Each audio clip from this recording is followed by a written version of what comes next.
Cavalier faithful, it's your Cavs Encapsulated crew. We're talking about this past week of basketball for the Cleveland Cavaliers. Some interesting road games, some games where we came from behind, some games we probably should have won, and some interesting player developments, not only with injuries, which I think we're going to touch a little bit, but some people, maybe turning a corner. Okoro, some people not really playable. Kevin Love. So I know if you guys have thoughts about Okoro, Kevin Love, anybody, Levert, put them down in the comments before we get started. Maybe you'll be right. Maybe you'll predict what we're going to say. But with that all said, let's get started with Logan's great production. All right, it's the Cavs and the Pelicans for a Monday matinee on MLK Day. Jarrett Allen up top to Evan Mobley. Mobley was getting all kinds of opportunities at the rim at the beginning of this game.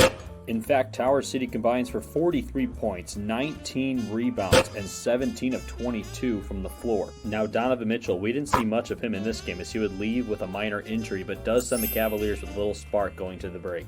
With Mitchell out, it was up to these two guys, Garland and Allen, who really took over in the second half. Garland puts on the brakes, puts in the J. Cleveland once again was fighting from behind, but the fourth quarter Cavaliers was capped off by that punctuation mark and puts the Cavaliers in control. Garland and Allen both go for double digits in the fourth quarter, including a couple of big threes. This one from Okornero, as he really likes those corner three-pointers. Here he is flashing and dunking. And then it's Jarrett Allen putting on the move, putting in the left-handed touch. And it's Darius Garland, shot clock winding, drifting for the delayed dagger. Cavs in 113-103. Before we go any further, make sure you guys hit that like button down below. Justin, to start off. Now, I think the Pelicans game yesterday is you get a little bit off schedule with Donovan Mitchell getting injured, which we're still going to wait on an update for him. It's kind of unlikely, I think, that he plays tomorrow. Maybe we'll be surprised. But what do you make of the nature of this team where it always feels like we can't get a lead or we have to come back? And I know it's something we talk about a lot behind the scenes because it gets on Logan's nerves, and we'll go to him next. But I want to hear what you have to say. I should screenshot my messages in the group chat, honestly. Expose him. No, I think it's something that dates back to even last year. You know, Jeff, you and I went to that Celtics game where we were down, 17 or some absurd number at half, yes. 23 maybe even. But, I mean, they've been coming back from games since last year, and this year now it's just like, all right, who's going to be the one guy? Because last year, it was like majority of the time it would be Darius Garland putting up the big numbers for those games, or you'd get, an occasional like Shetty bomb or Kevin Love bomb, and someone else, obviously Jarrett Allen or Evan Mobley gets you 20. But now Donovan's here, and you got Karras who drops like 40 on, like a 2-month basis and then doesn't score again for the rest of the month. But yeah, I mean, it's definitely frustrating just because of the fact that like you would like to have the ease of being like, hey, you're in front, you don't have to like be going ball to the wall, pressing the court, pressing guys, doubling and doing whatnot. So yeah, it's frustrating, but at the same time, like everyone loves a good comeback. For sure. So you think what I'm hearing from you just in general, it's kind of bench inconsistency, because I think that's what Logan is going to say too. We all know the bench inconsistency. I've been screaming it since, the first 3 weeks where Kevin Love and Cedi Osman were phenomenal. And I said, hey, wait till they get into the middle of this season now, and they're going to suck. And then hopefully what happens is that they're really good after the All-Star break, unlike last year where they just continued to suck. So, Logan, it's basically starters really serviceable if they could get out to a good start, and then the bench mob comes in and just all downhill from there. Guys, I'd like to first point out something before I get into my point. I'm wearing a Browns hoodie. I got a Guardians mug. I don't even know what I'm doing on this podcast. That's but fine. What I will say, I mean, if you look at my messages, it's always like, here comes the bench, here comes the collapse. We get out to this, roughly like 11-8 lead against the Pelicans, and then our bench checks in, and we're down 23-14 before you even realize it. It's something that's starting to become a little bit disturbing. I mean, like Justin said, we all like a good comeback, but the issue with this whole comeback kid narrative is it's not sustainable. You're not going to be a winner. You're not going to go far in the playoffs. If you get down 15 points on the road in the playoffs, see you bye. You're done. It's very rare you see those crazy comeback wins. And I know the Cavaliers are capable of said comeback wins, and obviously they've shown it this season, but it's not it's not something that you want to rely on. I hate being down 9 points, playing Mitchell and Garland 42 plus minutes, playing Mobley 40 minutes, playing Allen. Ricky Rubio, even he went a minute over his restriction yesterday for 16, just to get us and right the ship. And it's just those things that if you can do it in the third quarter, if you can do it in the fourth quarter, why not just do it in the first and second quarters and not have to worry about it? Obviously, every game is different. The flow of a game is all different. But when it comes to this bench, we know it's key. We know it needs to keep the energy. Last year, our bench gave us energy many of the times. I mean, obviously, like Justin said, post All-Star break would definitely disappeared on us, but we haven't really seen a consistent bench most of the season. LeVert will have a random 30-point game, then he'll have 4 the next. Love, ever since he had that injured finger, has been mostly useless. We'll get into that later. Obviously, I appreciate his rebounding. I appreciate Kevin Love, the man. Right now is the player that's getting paid $30+ million. I'm getting a little bit fed up with that. Jetty, again, if he's not at home, he's kind of non-existent. Sometimes if it's not going down, it's just guys that need to play within a system. And I know Rubio is writing some of that. And even Rubio last night, I think it's 2 points, 1 rebound. It doesn't look good, but you can just tell the difference on the floor, the way he leads the team, the way he puts a positive impact out. That's the issue I have. If you're going to score 4 points like Caris LeVert on a random day, if you're going to score 6 points like Kevin Love on a random day, at least be a positive player. And there's ways to do that. That's doing the little things right, playing defense, getting the stops you need to get, putting guys in the right positions to succeed. And right now, those guys are all relying on each other to get their games going. And it's hard to rely on Kevin Love and Cedi Osman to get other people going when they're not going themselves. I think what you said in there is that, especially in the playoffs, because we saw that in the playing games last year. Now, granted, we did not have Donovan Mitchell on the roster, but if they're games you can't control from in front, we lost both of them. So, with that being said, what you said, Logan, I think a little asterisk makes sense as well, that if you get down 15 points in a playoff game against a team that has a coach that's above average, that's worth their salt, you're in trouble, because it's just, I mean, the game runs out of time. That's how basketball and football is. That's just how it works. Those two sports. As far as baseball, there is no time limit. You gotta pitch to everybody. So the part of basketball is, if you can't control the game, we talk about this a lot. Play your game, don't play their game, and lead from in front. Justin, like you said, I'm in for the comebacks. I'm in for good stories, because I think resiliency is a good trait to have. Obviously, I like the lessons we get out of comebacks more than the actual comebacks, which I think a lot of people can agree with. But Logan, I know you wanted to talk about this. We're just going to touch on this quickly, because I think some of the maybe, going behind in games and things of that nature can be attributed to this graphic. So we have most player games missed due to injury per Spotrac. And there you see our Cavaliers at 156. Obviously, Miami has had a lot of injury issues, and the Magic are pretty much in tank mode. But between us and Memphis, pretty impressive that we have those records with this stat.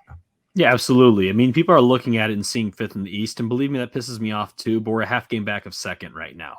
And then you look at a stat like this, or we haven't played at full strength, and that's the issue, right? That's the issue. We can talk about, the Cavs aren't at full strength, so we'll be fine when we get to full strength. We thought about that last year. We never got to full strength. Right. That's the scary part of our team, and what I mentioned last week. And, we're starting off this podcast in kind of a negative note, but honestly, nothing really to be too upset about right now. It's just the fact that I'm worried our team is never going to be fully healthy.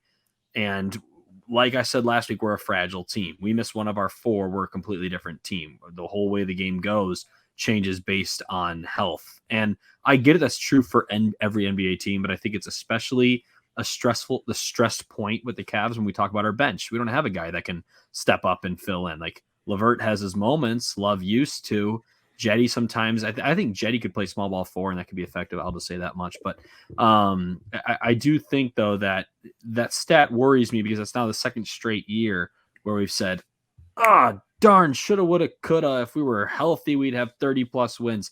You don't. That's the fact of the matter. Your guys aren't staying healthy. You're getting behind in games, overplaying guys. You're having some freak accidents. Those happen. I get it. It's part of sports, but I don't know. It worries me. The injury history is real with the Cavaliers. With that being said, let's get into a tangible positive that I think everyone can He agree. came around, guys. He did it. Okay, he's come around. But Logan, can you're doing too much. Just gonna come at you. Can he Trust me. stay around though? No, because here's the thing. This is what is so frustrating about Isaac Okoro, the player.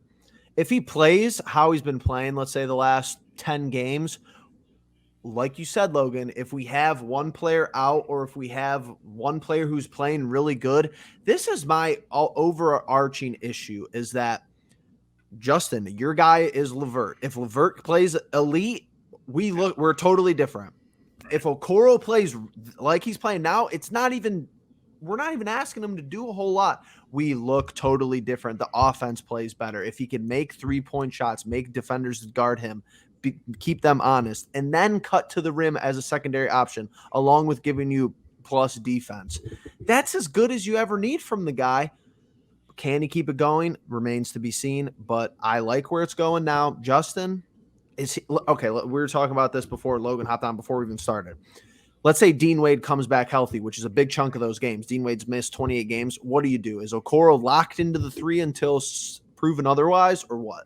He's just kind of situated himself there. I think for Dean Wade, he would, if he had missed 5 games, he'd come back and be the starter. I think that's just obvious, no matter, unless Okoro's obviously dropping 15 and 5 every night and locking things up. But Dean, unfortunately, he gets that nice extension in the offseason and then comes in as the foreseeable starter at the 3.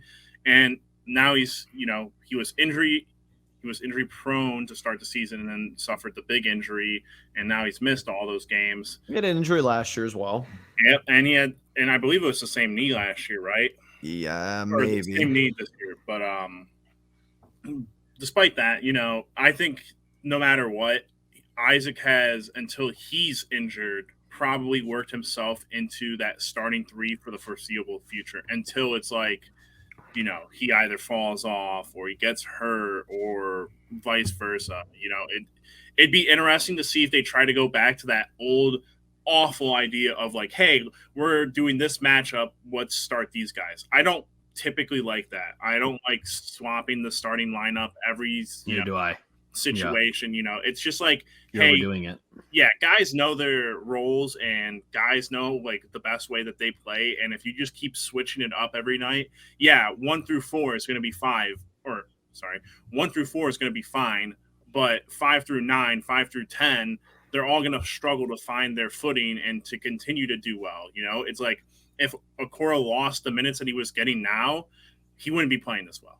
He'd lose his confidence and he wouldn't be playing this well. We've seen it before and it would happen again. Well, that's my worry, is that he has a little nagging injury and he's out like 4 games and then it takes him 20 games to get ramped back up again. Logan, same question to you though, because you did extend Wade. I get it. Okoro, I'm not a fan of sticky situations where, okay, maybe you pay, maybe Kevin Love's making $28 million. Is it a good look if we keep him on the bench? We'll talk about that next. Or Okoro's a 5th overall pick and you gave Love an extension. So where do we go from here? That's the thing, right? We talk about Okoro being the 5th pick. We talk about paying Love all this money, but then we drafted Darius Garland, Evan Mobley, traded for Jared Allen, traded for Donovan Mitchell. So at the end of the day, your positives kind of outweigh the negatives as far as just like making those moves. But I get it. At the end of the day, us sports fans, we want the world and we want things to go the way they should. But I will say, just purely numbers wise, I mean, obviously, okay, so I pulled up last 5 games, 9.6 points per game, 3.4 rebounds, 1.4 steals, 60% shooting, 56% from 3, 22.9 minutes per game. And that's all we asked of him. I said, give me 10 points, give me 3 rebounds, play defense, and knock down some corner threes. That's all I really asked of Okoro. He's doing that. Last 20 games, shooting over 40%. The big number that stands out to me, and again, this is going to be kind of the driving force of my point, when he plays 20-plus minutes a game, we're 16-5. When he doesn't, I don't remember the number. I saw it earlier today, but we were under 500. I'll say that much. And this is what I talked about before with Isaac Okoro. You either start him or you don't play him because he doesn't seem to do well off the bench. He needs to play with the good players to play there. That's why I think Dean Wade still makes sense off the bench. I wanted him as my start at the beginning of the year, but now I'm like, okay, would I rather have Dean Wade give me 5 more points, or would I rather have 2 more effective players overall down the rotation for the Cavaliers? And to me, I'm taking 2 more effective players because we don't have a whole lot of effective players outside of the big 4. currently with the Cavaliers. So to me, I'm still starting Isaac Okoro until he proves me otherwise. He's playing his best ball probably since becoming a Cavalier. I know he had a little stretch last year for like 3 games, but as far as consistency and not playing, everyone has a good week, right? Everyone has like a week where, oh my God, they averaged 17 points a game this week.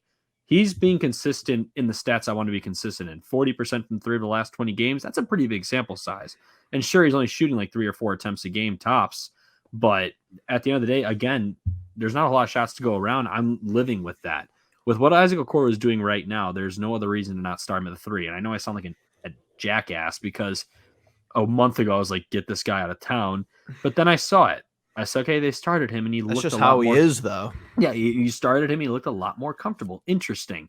So to me, to have Isaac Okoro be effective and to still get your 9 points, 3 rebounds, and good shooting from Dean Wade, you have to continue to start Okoro no matter what the situation is. This is the best position for him. I think we have a panel-wide agreement here because not that I think that it makes the most sense to start him, but I think it makes the most sense to start him and bring Wade off the bench because Wade is going to get serviceable looks if Ricky Rubio is on the floor. Agreed. So if Wade is going to be, and honestly, they're the same player. Like the more I think about it, they're just the same guy. They really are. Serviceable defense, 3-point shooter who could slash and dunk on people. That's really what they are. Sure, Okoro's probably a little bit more athletic, but you've seen Dean Wade have some pretty crazy posters last season. I would say Dean Wade's definitely like a better 3-point shooter though. Like if I wanted, they could be the same player. I'll be honest. If I'm at the end of the game, I would still probably put Dean Wade in to start. I want Iguodala. Sorry, I just saw the opportunity. But okay, but Justin, this is where I would disagree with you as far as because like starting, I think I don't care at the end of the day. But if we are playing a Durant, yes, I want Dean Wade at the end of the game. Or that might be counterintuitive, or I might be looking too deep into that. But if you have a lanky scorer on the other team, I don't know what it is. I think Dean Wade gives you a better chance to win. Yeah, I think it definitely depends on like the matchup, but I just think that what we saw from Dean Wade last year in terms of like guarding threes and stuff, I think it just works better in our. I don't know. I guess it's like at the end of the day for me, you still kind of see the moments with Okoro where you're like, yesterday, you know, the late game 3 in the 4th quarter, you're like, he takes that shot and everyone takes an audible sigh of like, oh, is this really the shot that we want here? Right. Even though it's like wide open, is this the person we want taking it? If it's in fairness, though, with Mitchell not out there, it's less because you're like, okay, why isn't Mitchell taking the shot? But if you have to step up, you have to step up. But go on.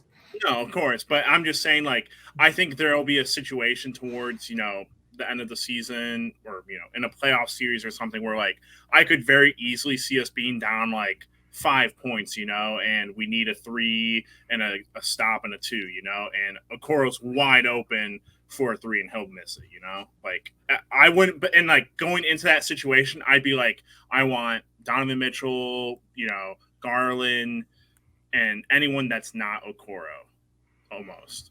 But like, I just think when you talk about Okoro as the starting 3, there's way more to talk about there than just anything else about him coming off the bench or, you know, any other point of the time in the game. You know what I think the role is for Okoro and what I'd be super excited about? And they play similar. Obviously, Okoro has way more athleticism than this guy, but PJ Tucker Bucks or PJ Tucker on the Raptors, that's all I'm looking for. A guy that can go up, get rebounds, play defense. Yep. And I called him Okornero for a reason because he is classic. Anytime he doesn't shoot from the corner, I never think it's going in. No. When he shoots from the corner, I feel pretty confident. And PJ Tucker's like the corner king, along with being the shoe god in the NBA. But he is the shoe god. Okoro can carve out that role like Tucker had, where it's like 8 to 10 points, 5 to 6 rebounds, good defense, and knocking down a good percentage from the corner. That is what Okoro's role should be on this team. And like I said, because he's athletic, you can have him cut, you can have him dunk on people, you can have him get out in transition. So he's better than PJ Tucker. But as far as like a half-court set, half-court offense, that's the kind of role and the dream I have for Okoro with this Cavaliers team. I don't need him to be a 15 to 20 point per game guy and exploding. I just need him to give me a consistent 9 to 10 points. That's all I'm really asking for. I I thought PJ Tucker was way better than what I thought his stats were. I know that's what I'm saying. His stats don't they're definitely nothing crazy. Not his impact but was higher. You notice his his stats, impact. yeah. You notice his impact. Obviously, with Philly this year, not really. But you can't have I just can't have these 2-point games from Okoro, Right. the 4-point games, or he scores 6 in the first 3 minutes and then he doesn't score the rest of the game, because defenses will adjust and say, hey, this guy literally cannot hit the broadside of a barn. We're not going to defend you the whole second half because you haven't scored in 25 minutes. So that's the drawback and kind of the beauty at the same time of having younger guys. We don't have these established veterans outside of Kevin Love and Donovan Mitchell, 60, 75% of the way. And sure, Lopez and Neto. That's pretty much it. But speaking of Love, we're going to move to him next, actually. Ooh. So we have his we have his basketball reference. I don't know where to go with this conversation. It's just like I don't want him to play, and it's nothing personal with the guy. I mean, I could have told you 3-4 years ago or whenever that extension was gonna not be worth it. I'm pretty sure I did say that because everyone was saying, oh, he came back. LeBron left and he came back. Yeah, when you hand him $30 million, I'd be walking back into the building too. So his career numbers are down. My issue is, and this will be Logan's issue, so I'll start with you, Logan. 35% from 3. He almost shot 40% last year on the season. Sure, we still have time to go, but I think he shot 39.3. Here's our 3-point percent, 39.2 down here. Yeah. So what's going on? I think it's the injury.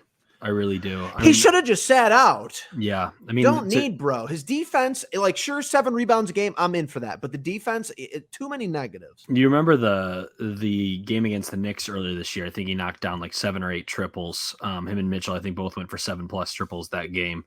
And we saw kind of that glimpse again of last year's Love. Even the first 10 games, nothing to really be too worried about.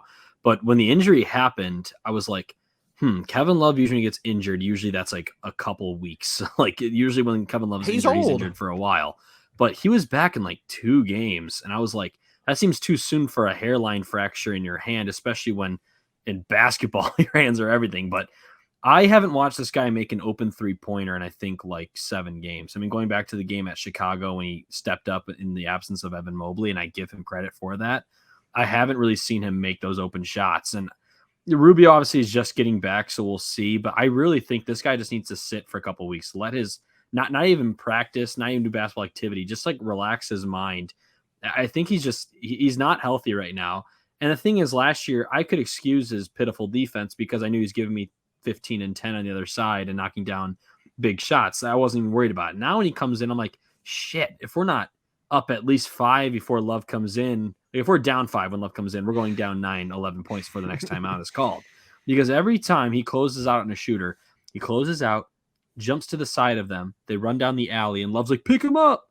There's not always going to be that help for Kevin Love on the defensive side. We know this. He's never been a good defender his whole career. He made the greatest defensive play in NBA history on Steph Curry, but that's one ridiculous play. That's the greatest play in NBA history. I think there was a play before. One of the greatest. It's one of the greatest defensive plays.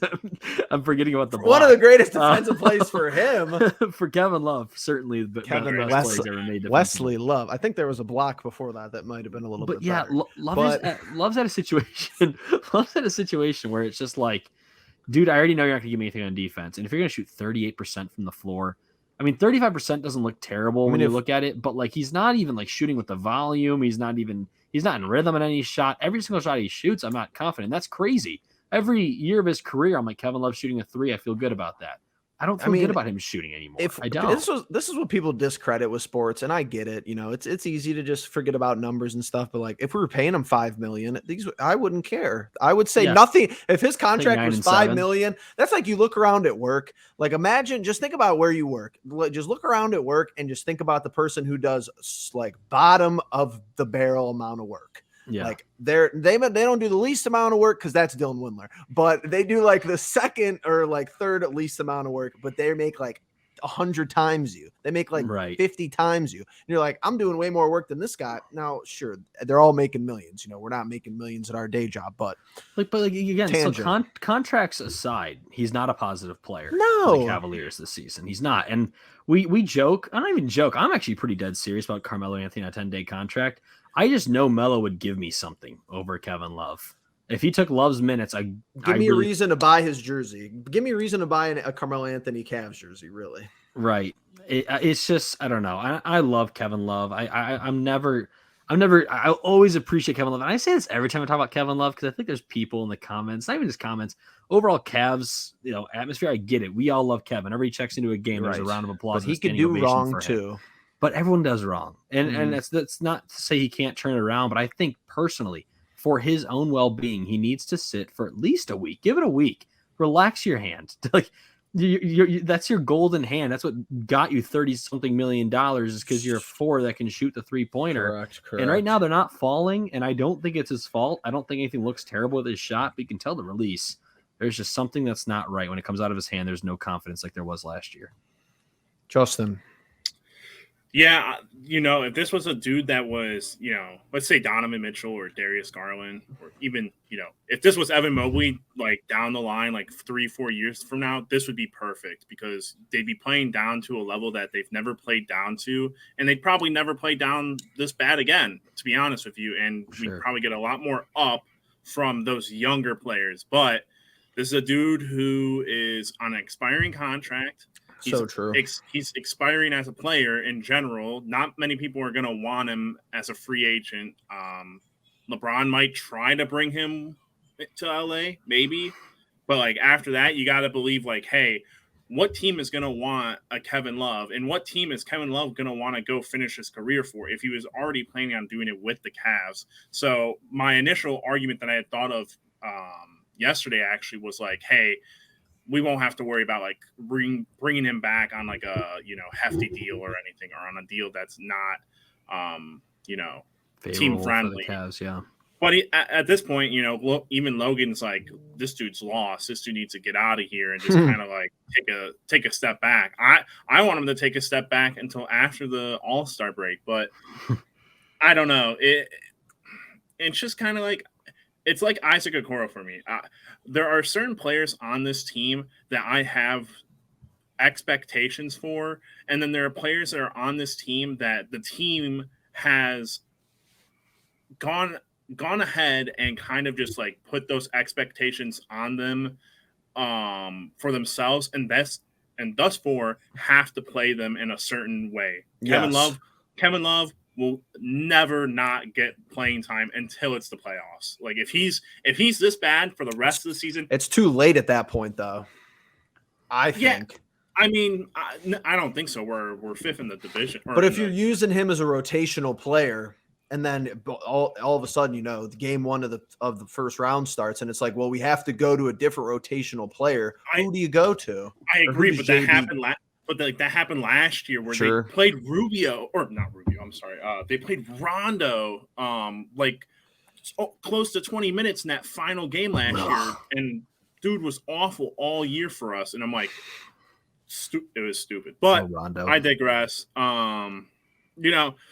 He's going to keep playing. At this point, it's just like, hey, hold out hope that him and Chetty both are like just waiting until the All-Star break. My thing would be like, if you – and I know if you're trying to define, a true contender strategy, you don't have people who are, I don't want to say no names, but you don't have underdeveloped players like consistently seeing the floor. I get that. I do get that. But it's not like we haven't had good things happen even this season.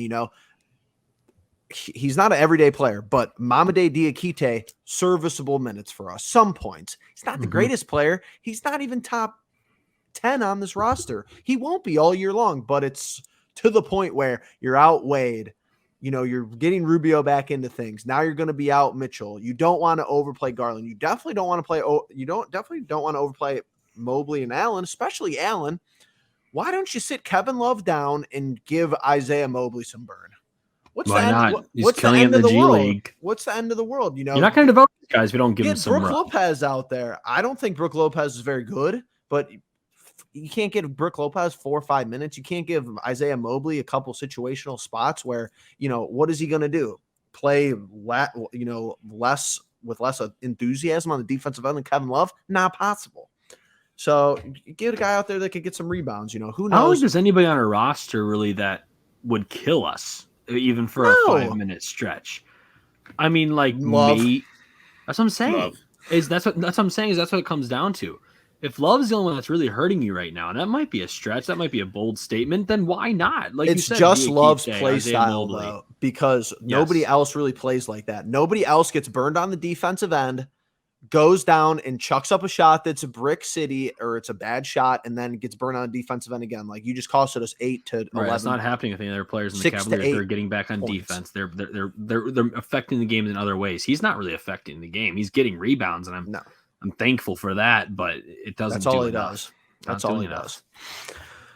Well, all we do is predictions around here at the end of episodes. So we appreciate you for hanging around for this Jeffrey long. had a pretty good week, right? Me and Justin had the same record this week. You guys did? Yes, just in a different route. So here we are. That's right. So Okay. Logan, you were still at the top of the heap, so we're going to make you go first again.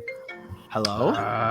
Sorry. Must answer it on call now. Must be No, work. kidding. Always working, boys. Always That would have working. been so. That was totally not staged. But if you would have answered that and just said "Cavs encapsulated is on" and hung up, that would have been unbelievable, unbelievable. Maybe we'll do that in a future episode. So here's our past week, and honestly, I don't mean to pat myself on the back, but I think I should have been 4-0 this week because I think we got joked on the Jazz game, and I don't think we should have won the Blazers game. So it evened out for the Cavs. But I go 2-2. Logan, first bad week in a while. This is I know, it's been a bad. while. This Bad is really week in a bad. while. And we the Pelicans game was kind of scary enough for all of us, but Oh, God, these are not fun games. this is terrible This is bad. because Donovan Mitchell is doubtful for tomorrow. Dean Wade and Dylan Windler's out. Dylan Windler has the worst ankle injury in NBA history. Not even sure what it is. It know can't be an ankle injury. It's got to be something. it's got to more. be something else, but Is And if that you- what they just say when you have to have an injury report? Probably. I know teams have gotten in trouble in the past not correctly putting together a league appropriate injury report, but and I just see people on Twitter, Cavs reporters, I guess they report on Dean Wade's status. I don't ever see it. Maybe I'm just not very observant or go looking for it. I just want to see it in one tweet. If you write articles, more power to you. That's your gig. That's your job. We appreciate you and respect you to the extent of your work. But I just want to see you tweet, what's Dean Wade's timeline? I know the Cleveland Clinic and JB Bickerstaff will never be specific with you, so that's not your fault. I digress. Logan, at Memphis. On a roll here, Logan. I What are don't they going to like do? us. I don't like us taking Grizzlies. They only have Danny Green out too. Everybody's healthy for them. Or in Memphis. I kind of think it's going to be a game. I think the Cavaliers are going to bring everything they got, and just honestly, I think they're going to knock some calls down the stretch. They're going to get frazzled and lose by 7. We're gonna get smacked in this game. We're gonna lose. We're just getting absolutely smacked here. Okay. So you guys have made my decision making a lot harder. Because I knew you guys were going to do that, but I thought maybe Logan will go out on a limb, maybe pick Cavs. Maybe Justin will go out on a limb, maybe pick Cavs. Here's my issue with these 3 games. And this is terrible, but if I could personalize guarantee that we lose this game, I would. I think there's no chance we lose the Bucks game. So I'll put that one out first. There's have- no way we chance win it. no You way said we lose. win. No Okay. way we Okay. win. No way the Bucks lose that game. So I'll go out and say that too. I'll put 2 out of 3. What is the reasoning behind that? Well, we're on a back-to-back. Oh. And I don't think Donnie Mitch is going to play any of these games, if I had to guess. So you're going to have but my issue is, are we going to go all out to win the Grizzlies game, or are we going to go all out to win the Warriors game? I'll take the Warriors game. I'm going Cavs. I think we'll beat them. Honestly, though, Jeffrey, I did think about like just sometimes we have these random games where we just shock some people. And I think we'll beat them because I don't think there's any plausible chance in reality that we should win. So we'll probably win. I'll be glad to be wrong there, but mostly because I would love to beat Ja. That's the biggest thing. that guy needs to shut up. This is my thing. I don't think we win 2 games here. So I will say that if I'm wrong on all 3, but I'm right in that aspect, I'll feel good about myself. I don't think we win 2 games out of these 3. No way. So if you guys have noticed, the week before I went all Cavs wins. So I'm gonna spice it up here. I'm gonna go with the Warriors winning this game. Warriors on the road, and I'm not even a huge fan of them on the road. No. Well, I mean, I think they're pretty bad on the road, right? That's like one of 6 those and teams. 19. But they love playing us. They love playing at the Rock, baby. Dial it up. Except You for know game what? 6. This is a game where you need to step up and beat the damn Warriors. I think even minus all your guys, I'm taking the Cavaliers. And that's more me being like kind of not wishful thinking, but just I'm like sick of being their that's little gotta brother. that's gotta be sitting in their back of their head. Like we just gotta beat these efforts. I mean, honestly. Cavs Warriors. That'd be a good time to bring on my buddy Jordan maybe for a little talk with our Warriors friend. Our next Tuesday we have a game. It's against the Knicks, so I'm thinking live stream is a 7:30 game. So we got a little bit of leeway to maybe hit a 7 o'clock live. So be on the lookout for that. We're not going to predict that game unless we absolutely have to behind the scenes. Interesting. And then here's the question. I mean, Donnie Mitch, is he out 3 games? I mean, he was up and excited on that sideline yesterday. The Bucks game is the only game I see him playing. That's why now I feel bad about that Warriors pick because they're not going to play him on the Warriors game knowing there's a back-to-back. My bet. That's also a very good point, though. They'll bring him back for continuity. They're not going to bring him back against Golden State and then not play him against Milwaukee. That don't make any sense. That's also very fair. God, all these points are great. This is probably the hardest predicted week I've ever had this season. Easily. Oh my God, do I dare? We could, well, not all go different, but we could Justin, you want to jump on the Cavs train for this one? Are you going to truly stick with your guns? Is this a little side bet? Look, I am not giving away what I'm doing for this week. I may have hinted at it, but was I lying or was I not? I kind of like the way we match up with Milwaukee when we're at home. The last 2 seasons. I hate playing them in Milwaukee. This would, oh my God. You know, Ricky Rubio's back. Give me the Cavaliers. That was a lot of thought. You were in the tank. Wow, very Logan. Wow. I have too much faith in my team, I think.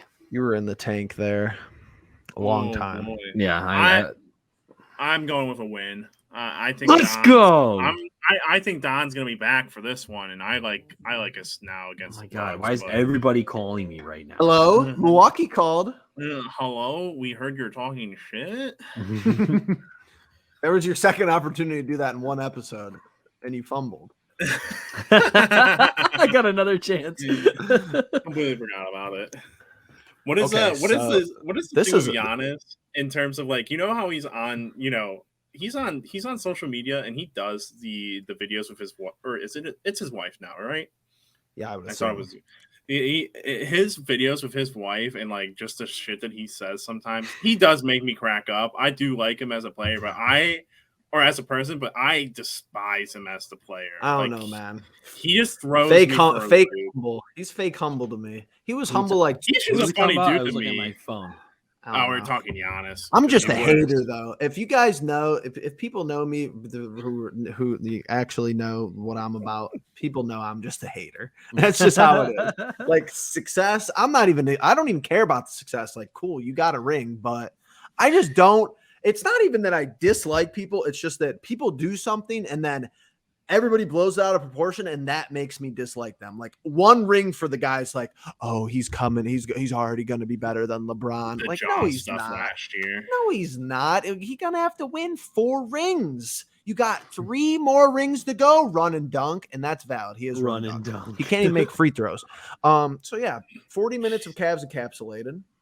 Episode, I don't even know. I think it's the 14 or 13. We're not sure. We're not labeling episodes anymore, but we're 46 games in, 45, 46. Can I say one more thing? Just go ahead. Point. Go ahead. Wrap it up for us. I kind of love the way the last game finished. I mentioned this to Jeffrey and Justin. It was refreshing to win a game without Donovan Mitchell hitting otherworldly shots and scoring 71 points for us to win a game. And that's why I think part of that was in the back of my head. Like maybe they're turning the corner. Maybe the rest of the team is coming together outside of Mitch. And if Mitchell's going to be out for a game or two, there's a chance to take your Warriors game and really cement that. These next 3 games are going to be a good test regardless of who's in the lineup. Absolutely. And I think everybody should be go 1 and 2. Happy about that, happy about the opportunity. Maybe we won't be happy about the outcome. Logan, the end of the most recent game against Pelicans was a lot better than the ending of the Jazz game. Yes. So a quick little story before we tune out, before Justin gives any final thoughts. I fall asleep in like the second quarter of the Jazz game. Okay. I'm telling you, I wake up, not joking here, and it's 107, 101. Mm-hmm. And I'm like, okay, cool. Wow, nice. I'm not awake like 45 seconds and it's 108, 107. I was like, right when you come out of sleep. I had just finished my sand volleyball game. I pulled up on my phone, like 107, 101, minute 20 left. Perfect. I see Clarkson is at the ring. I had my sound off, so I didn't think there's a foul. So I was like, okay, so like right. Immediately when I saw the crowd go crazy and everybody's standing still and I see them going to the monitor, I'm like, they're gonna find a way to blow this, aren't they? Oh yeah. And they give 7 points on one possession. Mm-hmm. That game, you look okay. I saw someone on Twitter today. They're like 28-17, and I'm pissed. And what they said is the reason they are because we should be 31-14. Think about the game against the Jazz. You think about that Clippers game, we're up like 16 with 4 minutes to go. You think about any of the Raptors games. You think about a third quarter versus the Bucks. You think about all these the Spurs game. These games that just like the NBA is. How did you lose this game? How did you find a way? You almost lost to the Pelicans last night without BI and Zion, but like. But flip it the other way, Logan. Like all the games that we've come back from and all the and won in overtime. Wins, yeah, I know it all kind of cancels out. I hear you, but it's just like it sits in your brain. Like God, yeah, you want to have a few of those back. Justin, anything words of wisdom before we wrap? No, I disagree with Logan that I think it's frustrating.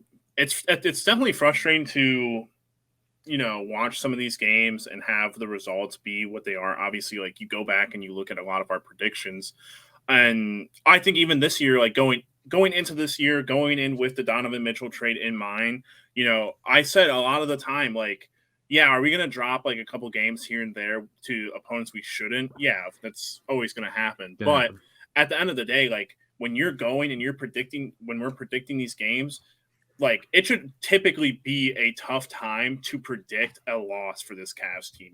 Like you gotta, like we probably spent a little bit longer than most days. We only had 3 games to pick. On 2 of those games, we sat there and thought about it. I was going to say 0-3, and I just kept thinking about it. It's hard to commit to it. And so did I, Logan. I thought I was going to commit to them losing all these games, but at the end of the day, words. They're a very good team. They're a team that I'm expecting to make it to at least the second round of the playoffs if they don't get a bad matchup or something. Right. So I'm very impressed where we are with this team. I hope they are turning the corner, especially with individual players and how they're doing. And hopefully they can bring it all together for a spectacular team performance for the rest of the year. Perfect.